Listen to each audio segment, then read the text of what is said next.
I survived. And my husband filed for divorce. It was supposed to be the start of something new. A rebirth. But instead of flowers, I got an envelope. Instead of, "I'm proud of you," I got silence. My name is Amy. I'm 42. And I survived breast cancer. 6 rounds of chemo. A double mastectomy. No hair. No sleep. No appetite. No guarantees. I remember the day the doctor smiled and said, "You're in remission." I didn't feel joy. I felt numb. And then, cold. Because when I got home, the first thing I saw was his suitcase by the door. "Where are you going?" I asked. He stood still. Wouldn't meet my eyes. "I don't know how to do this anymore, Amy. This isn't the life I signed up for." "This?" I said. "You mean me. The me that survived." Silence. I had no hair. No breasts. But I still had my voice. And right then, I wanted to scream. But I didn't. Because I realized, the man I thought would fight beside me had only ever been there when things were easy. He filed for divorce a week later. Grounds: irreconcilable differences. Translation: I made it, and he couldn't handle it. I spent that night on the couch, staring at the ceiling. My chest still bandaged. My future, a black void. People said I should be grateful. "You survived, that's what matters." But I didn't feel like a survivor. I felt like a shell. Like a woman who had been stripped down to nothing, and told to be thankful for the ruins. The worst part wasn't the surgery. Or the sickness. It was the rejection. I had fought to stay alive, for what? To be left behind by the one person who swore, in sickness and in health. I didn't cry that night. I didn't move. But in the morning, I did one thing. I stood in front of the mirror. For the first time, I looked at my chest. Flat. Marked. Strong. It wasn't beautiful in the way I'd been taught to define beauty. But it was mine. And I whispered. "You lived. Now figure out what to do with that life." The thing about grief is that it doesn't scream. It drips. One slow drop at a time, until you're soaked and don't even realize it. That's what the first month alone felt like. Not drama. Not crisis. Just dullness. A heavy silence that hung in every corner of the apartment. I slept on the same side of the bed. Cooked meals I didn't eat. Scrolled past photos of couples on vacation. Of women with long hair and summer dresses. Of people who hadn't had their bodies opened up and rearranged. Every time I passed a mirror, I flinched. Not because I hated what I saw. But because I didn't recognize her. Then, one night, I opened a forgotten shoebox while looking for old tax forms. Inside, a mess of photos, notebooks, ticket stubs. And one photograph stopped me cold. It was me. 10 years ago. Leaning against a yellow brick wall in downtown Chicago. Hair up. Bright lipstick. Eyes that said, "I know who I am." I remembered that day. A friend had taken the picture while we were joking around, pretending I was a model on the street. I'd laughed so hard I almost dropped my coffee. And when I saw the photo, I had said, half joking, half dreaming, maybe I missed my calling. But life went on. Jobs. Bills. Marriage. Illness. I sat on the floor holding that photo like it was a relic. Like it held a version of me I didn't know how to return to, but desperately needed. That night, I Googled. Modeling after 40. Breast cancer survivors modeling. Real bodies. No filters. And I found them. Hundreds of women. Some in their 60s. Some with scars across their chests.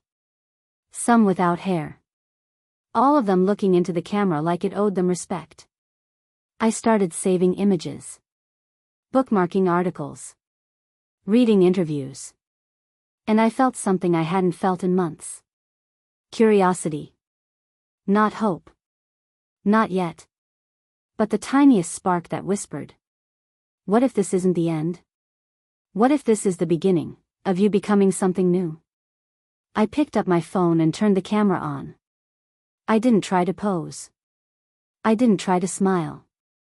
I just looked. Straight into the lens. Like I was daring myself to be seen again. I took the photo. Looked at it. And whispered. You're still here. Now do something about it. I took the picture on a Tuesday. Natural light. No makeup. No filters. I wore an oversized white button-down shirt I'd nearly thrown out a dozen times. It draped over my body in a way that felt accidental and brave. I let it fall open just enough to reveal the top of my scars. Not all. Just enough. My hand rested at the base of my neck. No jewelry. No edits. Just skin and shadow. I didn't know what I was doing. I didn't think about algorithms or likes. I just needed to see myself. To witness myself. I took 10 shots. Kept 2. Posted 1. The caption read. 42. No breasts. No implants. No shame. This is a body that fought for me. This is the face of a woman starting over. Hashtag real bodies, hashtag after cancer, hashtag no filter needed. I expected nothing. Maybe a few pity likes. Maybe a private message from an old coworker saying, "You're so brave," which I always thought was code for, "I'm uncomfortable." But that's not what happened. In the first hour, 50 likes. Then 100. Then 500. By the end of the day, I had thousands. And comments. Hundreds of them. From women. From survivors. From strangers who saw themselves in my skin, my caption, my eyes. Thank you for showing this. I've never felt more seen. I've never had the courage, until now. Some told me their stories. Some just left hearts. And one wrote. You're not a model. You're a movement. I cried. Not from sadness.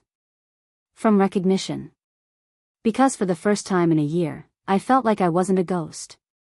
Like I wasn't just the divorced cancer lady. Like I was a woman again. Whole, even without what the world calls, complete. The next day, I got a message from a photographer in Los Angeles. Ellie. She wrote. I saw your photo. I'm working on a portrait series of women over 40 with real stories and real bodies. Would you sit for me? I stared at the message. I hadn't worn heels in a year. Hadn't been in front of a real camera since that Chicago day 10 years ago. I typed and erased 5 different replies. Then finally sent. I'm not a model. Ellie replied in seconds. Exactly. That's why I want you. The studio was tucked into the back of an old building downtown. No flashing signs. No glam. Just one door, one name, Ellie James. She met me outside in jeans, boots, and a paint-splattered tee. Her smile was calm, grounded, like she saw everything and judged nothing. I'm glad you came, she said, motioning me inside. The space was simple. White walls. Natural light. A rack of worn-in clothes. A velvet chair. A mirror with no lights around it. Nothing flashy. Everything honest. Take your time, Ellie said. No pressure. No makeup artist. No timeline. I changed in the tiny side room. Put on a pair of high-waisted black pants and a charcoal gray tank top. Left my scars visible. When I stepped into the studio, I felt naked. Even though I was dressed. It was the kind of exposure that didn't come from what you wore, but what you allowed. Ellie adjusted her camera and nodded once. Just be. The first few shots were awkward. My hands didn't know where to go. I tried to smile, then stopped. It didn't feel right. Then she turned on music. Something soft. Nina Simone, maybe. And said, "Forget the camera. Just feel what this moment means to you." So I closed my eyes. Let my shoulders drop. And breathed. She clicked the shutter softly, like she was capturing ghosts. At one point she said, "Touch your chest." I hesitated. Then placed my hand gently across the flat space where my breasts had once been. Not with shame. With reverence. The shoot lasted 20 minutes. But when it ended, I felt like I'd been standing in that room for a decade, shedding skin. Ellie showed me the photos on her laptop. And there she was. Me. Not the girl from Chicago 10 years ago. Not the woman in the hospital gown. Someone new. Someone whole. My eyes weren't soft.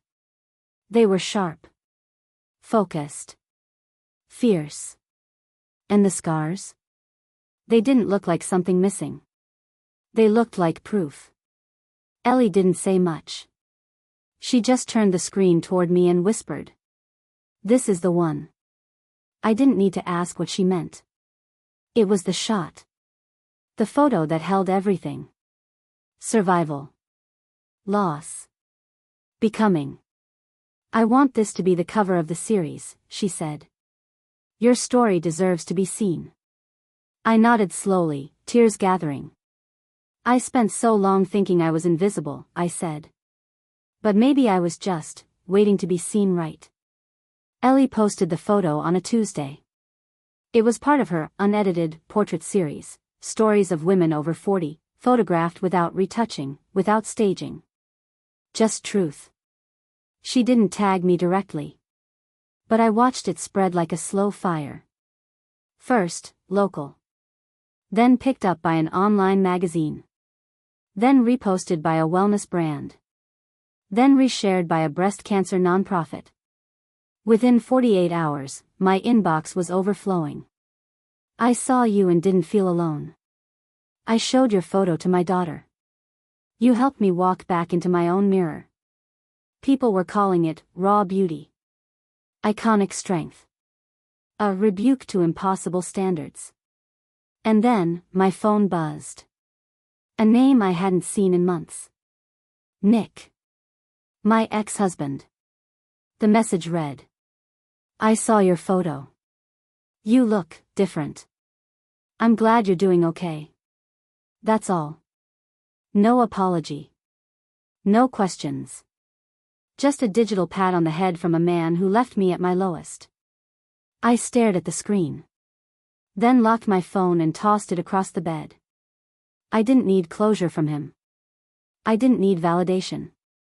He wasn't part of this version of me, and never would be. Later that day, Ellie called. Her voice was buzzing. "You've gone viral," she said. "And not just online. A talent rep reached out to me, wants to speak with you directly." "A what?" I blinked. "A modeling agency. Big one. They're launching a campaign, authentic at any age. They think you'd be perfect." I laughed. A real, chest-deep laugh that made me press my palm to my ribs. "Ellie," I said, "I'm 42. I'm a cancer survivor. I have no breasts. I've never walked a runway in my life." She didn't flinch. "And you're more powerful than half the models they've ever signed. They're not looking for pretty. They're looking for real." I sat down slowly. I had survived chemo. I had survived a divorce. I had survived losing everything that used to define me. And now? Someone wanted me not in spite of it, but because of it. I opened my laptop. Typed out a reply to the agency contact. Subject, interested. Body. I don't know the rules of this industry. But I know who I am. If you want that, let's talk. The first time I stepped into the modeling agency's lobby, I felt like an imposter. 20-foot ceilings. White marble floors. Posters of airbrushed faces I didn't recognize anymore. But they knew mine. A young assistant with flawless skin met me at the door. "Hi, Amy.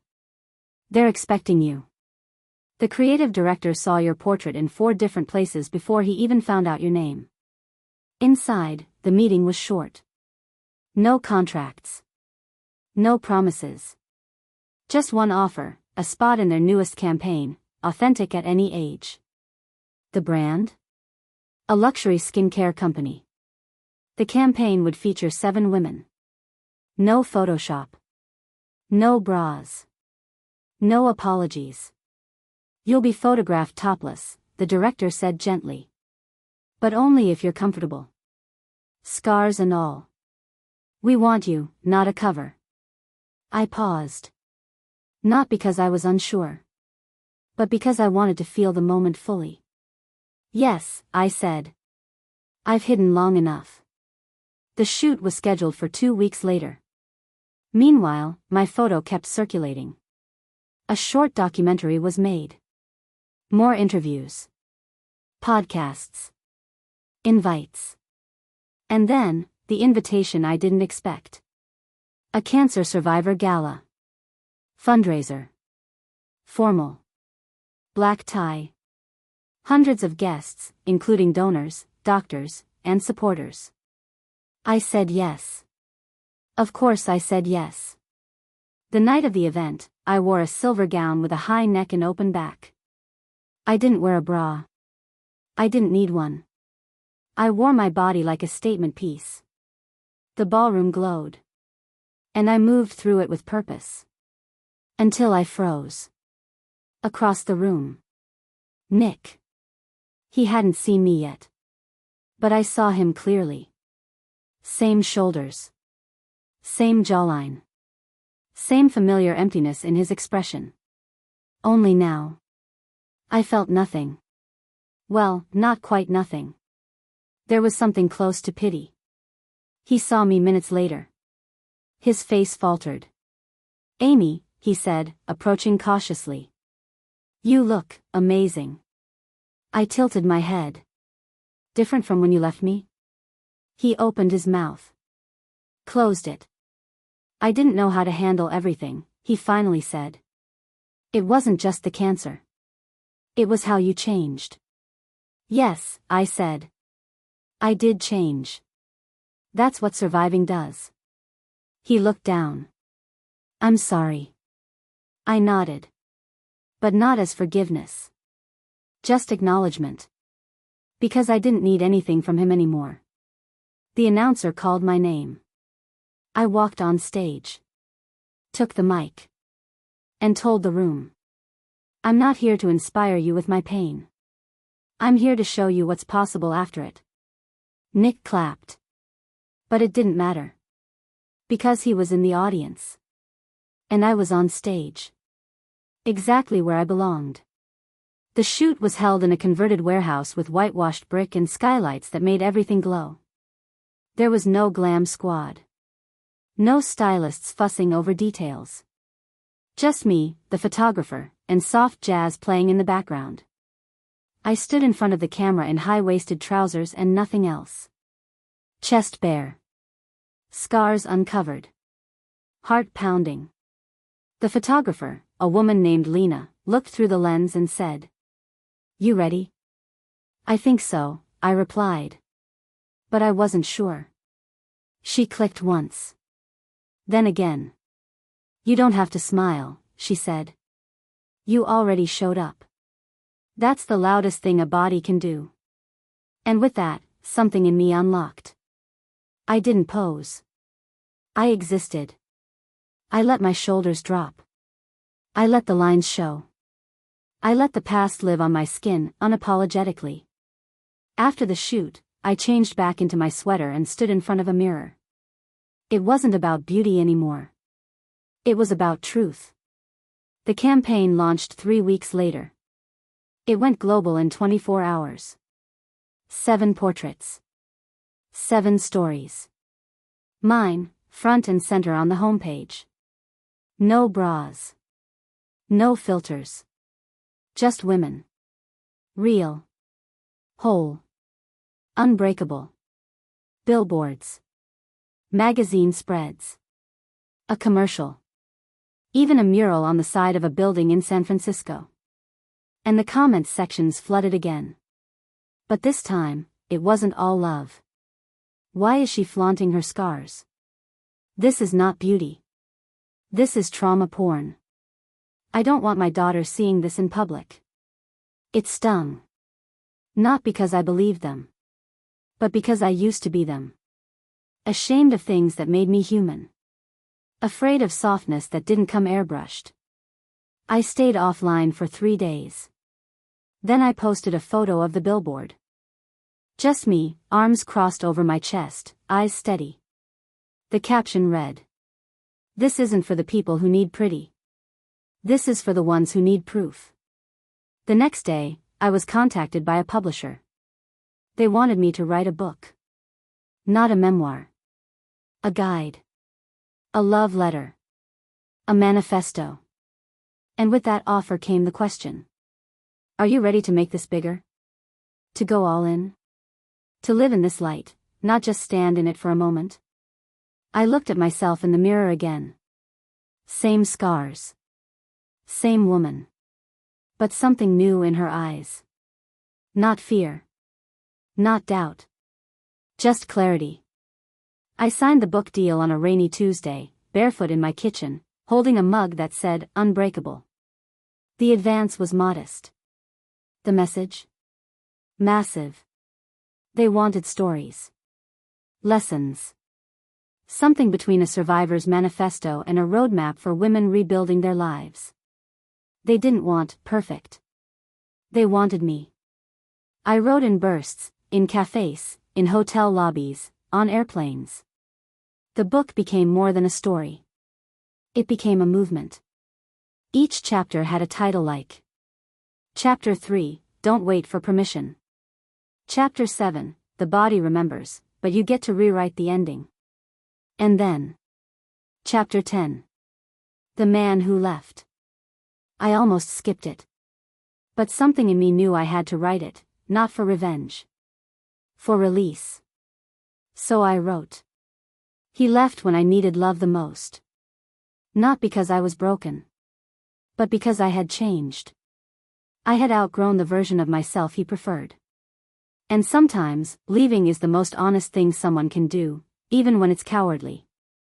The manuscript was raw. It terrified me. But when I turned it in, my editor called within hours. This is exactly what women need. Not inspiration, permission. Months later, the book hit shelves. Skin Deep, a story of survival, scars, and starting over. It debuted at number 7 on the nonfiction list. Sold out in 2 days. The audio version had my voice. Shaky, steady, real. And then came the tour. Cities. Airports. Stages. Lines of women, some with headscarves, some with strollers, some with trembling hands clutching their copy of the book. They cried. I cried. And through it all, I kept thinking. I am not famous. I am not healed. I am not whole. But I am here. And sometimes, that's the most powerful thing a woman can be. Then, in Denver, after a reading, I stepped off stage and found a message waiting for me from a local art gallery. They were hosting a show called Visibly Alive. Featuring artists and models whose bodies told stories, not ideals. They wanted to close the exhibit with a final portrait. Me. Wearing the silver gown from the gala. Standing beside the billboard version of myself. Not a before and after. A then and now. I agreed. Not to celebrate survival. But to remind myself. You didn't just survive. You evolved.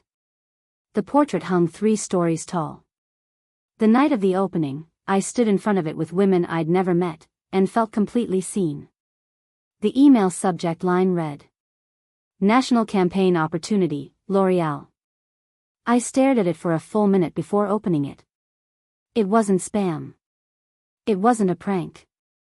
It was real. A global brand. Asking me, the flat-chested, 42-year-old cancer survivor, to be the face of their new line. Not anti-aging, the email read. Pro-authenticity. Real women. Real skin. Real stories. They didn't want a shoot. They wanted a story.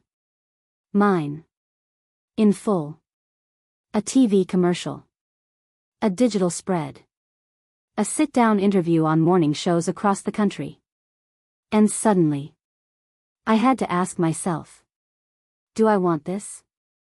Or do I just want to prove I was never meant to be erased? I walked around with the decision for days. Tried it on like a dress. Some hours it fit perfectly. Other hours, it suffocated me. And then, just as I was leaning toward yes, Nick showed up. Not in a text. Not on a screen. At my book signing. He stood in line like everyone else. No VIP pass. No, do you remember me, smirk. He held a copy of Skin Deep in his hand like it might burn him. When it was his turn, he stepped up to the table. I met his eyes. Amy, he said softly. You wrote about me. I wrote about me, I corrected. You were a page. He looked down. I deserved that, he said. And worse. But I read the whole thing. And I realized I never knew you. Not really. I sighed. Because you never tried. You loved the version of me that smiled through shrinking. Not the woman who got louder when she got sick. He nodded slowly. I'm glad you made it. And I'm glad you made this. Then he handed me the book. I took the pen. Signed it. To the man who left. Thank you for making space for the woman who stayed. He read it. Smiled. And walked away. No begging. No undoing. Just quiet. Later that night, I called the campaign director. I'm in, I said. Wonderful, she replied. We'll send over everything.